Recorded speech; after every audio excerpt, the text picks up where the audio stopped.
Class 8 rational numbers और ये आज चलेगा इसका मल्टीप्लिकेशन, एडिशन और सब्ट्रैक्शन पिछले वीडियोस में हो चुके हैं। तो एक भी सेकंड ना वेस्ट करते हुए सीधा पढ़ाई करते हैं। रेशनल नंबर होता क्या है सबको पता है, P अपॉन Q है, A अपॉन B की फॉर्म में होता है। तो दो रेशनल नंबर्स की मल्टीप्लिकेशन या तीन रेशनल नंबर्स की मल्टीप्लिकेशन करना हम इसमें सीखेंगे। चलो जी, अगर हमारे पास में दो नंबर्स हैं A upon B into C upon D, तो इनका सीधा मल्टीप्लिकेशन होगा बेटा A into C upon B into D. इसका मतलब क्या हुआ, न्यूमरेटर न्यूमरेटर से मल्टीप्लाई कर देगा और डिनोमिनेटर डिनोमिनेटर से मल्टीप्लाई कर देगा। चलो देखते हैं एक एग्जाम्पल 2 अपॉन 3 इंटू 3 अपॉन 4 है सपोज, राइट। तो चलो सीधा 2 3 ज़ा 6 अपॉन 4 3 ज़ा 12 ये आ जाएगा। इसको हम इसकी फॉर्म में रख देते हैं जो कि लीस्ट फॉर्म होती है। ये आपका आंसर हो गया। एक और एग्जांपल लेते हैं 6 अपॉन 11 इंटू 5 अपॉन सपोज करो ये है 7, तो ये सीधा 6 5 ज़ा 30 अपॉन 11 7 ज़ा 77। ये है आपका मल्टीप्लिकेशन जो कि सबसे सिंपल होता है शायद मेरे विचार से। अब हम देखते हैं इसकी प्रॉपर्टीज़। क्या पढ़ते हैं? प्रॉपर्टीज पढ़ते हैं, ठीक है।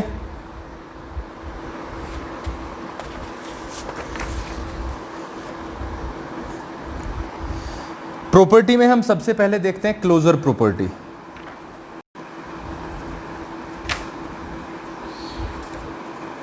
क्लोजर प्रॉपर्टी में क्या बोलते हैं? क्लोजर प्रॉपर्टी सीधी होती है, पहली प्रॉपर्टी जिसमें दो रेशनल नंबर्स को मल्टीप्लाई कराया जाता है और जो आने वाला प्रोडक्ट है, product is a rational number, तो वो क्या होती है? क्लोजर प्रॉपर्टी होती है। बिल्कुल ही सिंपल है। सेकंड प्रॉपर्टी की बात करूंगा क्योंकि इसमें कुछ था नहीं। दूसरा है कम्यूटेटिव प्रॉपर्टी जो कि हमने पढ़ी है। क्या पढ़ी है? कम्यूटेटिव प्रॉपर्टी, एडिशन में भी पढ़ी, कम्यूटेटिव प्रॉपर्टी एडिशन में भी पढ़ी है हमने, सब्ट्रैक्शन में भी पढ़ी है। तो क्या कम्यूटेटिव प्रॉपर्टी को ये सेटिस्फाइड करता है कि नहीं, अभी हम इसको देखेंगे। हमने दो नंबर मान लिए A upon B into B C upon D है, C अपॉन डी। तो ये होना चाहिए C upon D into A upon B के। ये होती है कम्यूटेटिव प्रॉपर्टी, यानी हम सिर्फ ऑर्डर को चेंज कर देते हैं। चलो देखते हैं। दो नंबर्स हैं हमारे पास में 2 अपॉन 3 इंटू 5 अपॉन 7 है सपोज, तो ये किसके बराबर होना चाहिए? 5 अपॉन 7 इंटू 2 अपॉन 3, ये इसके बराबर हो जाना चाहिए। तो ये सवाल हमारा कम्यूटेटिव प्रॉपर्टी को क्या करेगा? सेटिस्फाई कर देगा। 5 2 ज़ा कितने होते हैं बेटा? 10, 7 3 ज़ा 21 इक्वल्स टू 5 2 ज़ा 10, 7 3 ज़ा 21, यानी ये कम्यूटेटिव प्रॉपर्टी को सेटिस्फाइड करता है, राइट। इस तरीके से करना है। आगे मैं आपको ले चलता हूं एसोसिएटिव प्रॉपर्टी की तरफ। किसकी तरफ? एसोसिएटिव प्रॉपर्टी हमने एडिशन में पढ़ी है। तीसरी प्रॉपर्टी है इसकी एसोसिएटिव प्रॉपर्टी। करें, हमने तीन नंबर हैं हमारे पास में इंटू बी अपॉन बल्कि C upon D into E upon F, ठीक है। ये बराबर होना चाहिए इस तरीके से A upon B into C upon D into E upon F. पहले दो का ग्रुप, पहले दो का और बाद में इन दोनों का। अगर ये बराबर आ जाते हैं तो ये एसोसिएटिव प्रॉपर्टी को भी सेटिस्फाइड करता है। चलो करते हैं। हमने पहला नंबर माना 2 अपॉन 3, दूसरा हमने मान लिया है 4 अपॉन सपोज करो 5, और तीसरा है हमारे पास में 1 अपॉन 2, ऐसे करके। तो सबसे पहले A अपॉन बी यानी 2 अपॉन 3 इंटू, और ब्रैकेट में क्या आ जाएगा बेटा? C upon D 4 upon 5 into 1 upon 2। अगर इनका सबका प्रोडक्ट मिला के बराबर आ गया तो ये एसोसिएटिव प्रॉपर्टी को भी सेटिस्फाइड कर देगा। 4 2 ज़ा 8 अपॉन 5 3 ज़ा 15 into 1 upon 2 as it is equals to 2 upon 3 तो ऐसे ही रहेगा और ये आएगा अंदर 4 1 ज़ा 4 अपॉन 5 2 ज़ा 10, ठीक है। 8 1 ज़ा 8 अपॉन 15 2 ज़ा 30 इक्वल्स टू 2 4 ज़ा 8 10 3 ज़ा 30। तो ये सेटिस्फाइड करता है। This is how associative property works. यही आपको चेक करना है, right?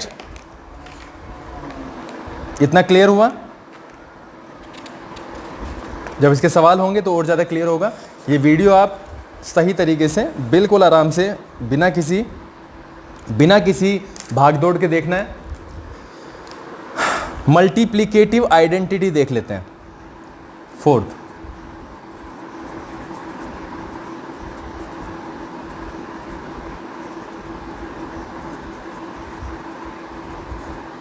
Multiplicative identity. Multiplicative identity का मतलब होता है, क्या होता है? अगर किसी रेशनल नंबर को, सपोज करो एक रेशनल नंबर है हमारे पास में a अपॉन बी, और उसे क्या रेशनल नंबर आ जाए मल्टीप्लाई करा के, a अपॉन बी ही आ जाए, तो ये क्या होती है, क्या नंबर होता है ये? 1। क्योंकि किसी भी नंबर को अगर 1 से मल्टीप्लाई कराएंगे तो क्या आ जाएगा? वो ही नंबर आ जाएगा। मैं इसे एक बार आपको इंग्लिश में बता देता हूँ, हिंदी में भी। It states that the product of a rational number and 1 is always the rational number itself, right? तो यानी किसी भी रेशनल नंबर का प्रोडक्ट अगर 1 से कराएंगे मल्टीप्लाई, तो प्रोडक्ट क्या आएगा? वो ही आ जाएगा। तो 1 is the multiplicative identity, right? चलो 5वां देखते हैं इसमें, प्रॉपर्टी ऑफ जीरो। क्या देखते हैं? प्रॉपर्टी ऑफ जीरो सबको पता है। Property of zero, it states that the product of a rational number and zero is zero. अगर हमारे पास में कोई रेशनल नंबर है a अपॉन बी और उसे हम जीरो से मल्टीप्लाई करा दें तो इट बिकम्स जीरो। प्रोडक्ट क्या हो जाएगा? जीरो हो जाएगा। This is property of zero, ठीक है? चलो जी, यह है आपका छठा प्रॉपर्टी, डिस्ट्रीब्यूटिव प्रॉपर्टी। क्या होता है ये? Distributive property. डिस्ट्रीब्यूट का मतलब वितरण करना होता है। और अब मैं आपको दिखा देता हूं कि किस तरीके से ये काम करेगा। हमारे पास में सपोज करो 3 नंबर्स हैं, rational numbers a upon B into, और अंदर है c upon D plus e upon F, ऐसे करके है कुछ।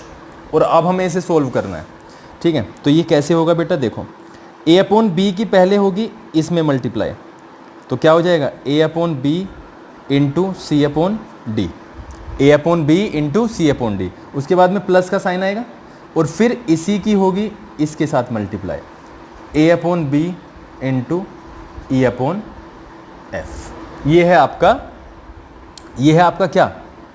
Distributive property. अब मैं इसको एक सवाल के माध्यम से आपको समझाने की कोशिश करता हूँ।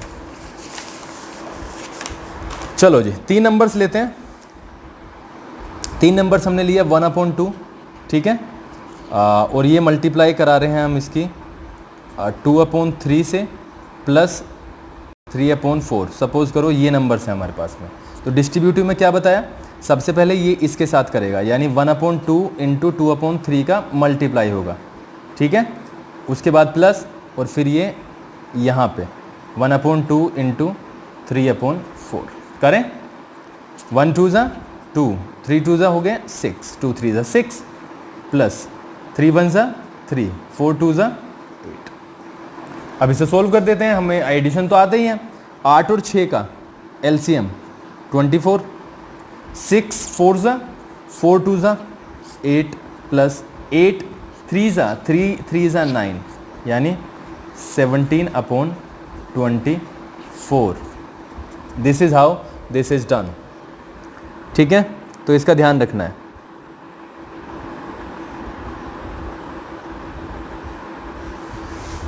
ठीक है, अब ये तो हमारा ये हो गया।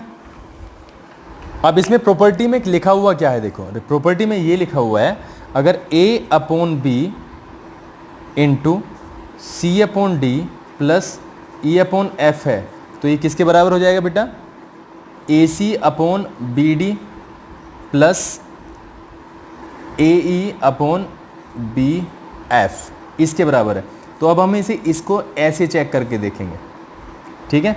ए का वैल्यू यहाँ पे देखो क्या है, ए का वैल्यू यहाँ पे 1 है, बी का वैल्यू 2, सी का वैल्यू क्या है, सी का वैल्यू भी 2 और डी का वैल्यू 3 और ई का वैल्यू 3, एफ का वैल्यू है 4। ये इस तरीके से अगर मैं इसको यहाँ पे रखूँ ए इंटू सी 2, बी इंटू डी 6 प्लस ए इंटू ई कितना हो गया 3 अपॉन बी इंटू एफ 8। देखो बेटा यही आ गया ना, अगेन 24 इसका एलसीएम 6 4 यानी कि 8 आ जाएगा यहाँ पे आएगा 9, 17 अपॉन 24, यानी ये सेटिस्फाइड करती है, यानी डिस्ट्रीब्यूटिव प्रॉपर्टी को ये सेटिस्फाइड करती है। तो इसको इंपॉर्टेंटली देख लेना आप, ठीक है। और ये सब्ट्रैक्शन में भी काम करेगा, अगर यहाँ पे माइनस का निशान होगा तब भी ये काम करेगा, ठीक है। चलो देखते हैं आगे, सब्ट्रैक्शन का देखते हैं एक बार।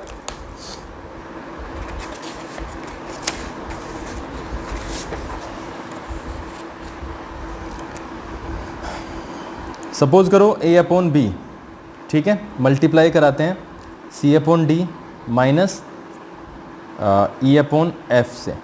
तो इन्होंने क्या कहा है, क्या हो जाएगा A upon B into C upon D minus A upon B into E upon F, यानी किस किस के साथ, पहले इसके साथ और फिर इसके साथ, माइनस का बीच में आ जाएगा। तो ये क्या हो जाएगा बेटा, A C upon B D minus A E upon B F, ऐसे हो जाएगा। तो इसको हम चेक करके देखते हैं क्या ये हो सकता है क्या। हमने 2 नंबर्स लिए 1/2, 3 नंबर्स लिए इंटू 3/4 माइनस 3/4 5/6 ले लिया। ये है हमारे पास में 3 नंबर्स, ठीक है। 3 नंबर्स हैं, इसको कर लेते हैं। तो हमें क्या करना है, ये होना चाहिए, ये प्रॉपर्टी है हमारी। तो इसको मैं लेफ्ट हैंड साइड और राइट हैंड साइड चला रहा हूँ।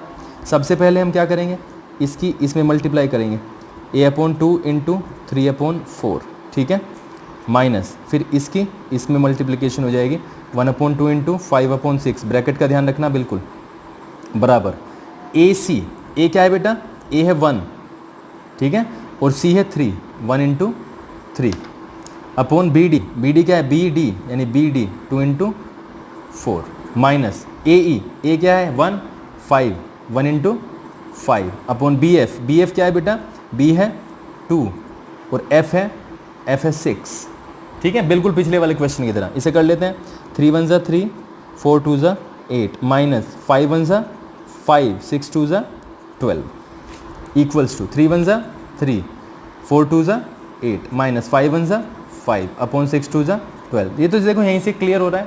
तो ये क्या है, ये तो बराबर ही आएगा ना, सेम संख्या से सेम संख्या घट रही है तो ये तो बराबर ही आएगा। तो ये सब्ट्रैक्शन में भी काम आता है। और लास्ट देखते हैं रेसिप्रोकल। क्या देखते हैं, रेसिप्रोकल, और इसे क्या बोलते हैं, मल्टीप्लिकेटिव इनवर्स भी बोलते हैं, मल्टीप्लिकेटिव इनवर्स भी बोलते हैं। इसका मतलब ये होता है कि अगर कोई संख्या a/b है, ठीक है, और उसमें किसी एक ऐसी संख्या से मल्टीप्लाई कराया जाए कि 1 आ जाए, ठीक है बेटा, एक ऐसी संख्या जो कि a/b है, उसमें किसी ऐसी संख्या से मल्टीप्लाई करा जाए कि उसका जो प्रोडक्ट है वो 1 आ जाए, उसको हम इस संख्या को क्या बोलते हैं, मल्टीप्लिकेटिव इनवर्स बोलते हैं, राइट। चलो देखते हैं जरा ऐसी कोई संख्या है कि नहीं। हमने मान लिया let x be the inverse, तो a/b equals to into X equals to 1। तो x का वैल्यू क्या हो जाएगा बेटा, ये गुणा में है तो भाग करेगा, 1/1 को हम कैसे लिखते हैं 1/1, और ये a/b नीचे आ जाएगा और ये सबसे ऊपर मल्टीप्लाई करेगा, ये बीच में, यानी b/a। तो क्या समझ में आया, a/b का मल्टीप्लिकेटिव इनवर्स है b/a। ठीक है, अब इसको देखते हैं आगे। मुझे निकालना है, सपोज करो 5/8 का मल्टीप्लिकेटिव इनवर्स। क्या निकालना है? 5/8 का मल्टीप्लिकेटिव इनवर्स। मैंने क्या कहा? Let x be the multiplicative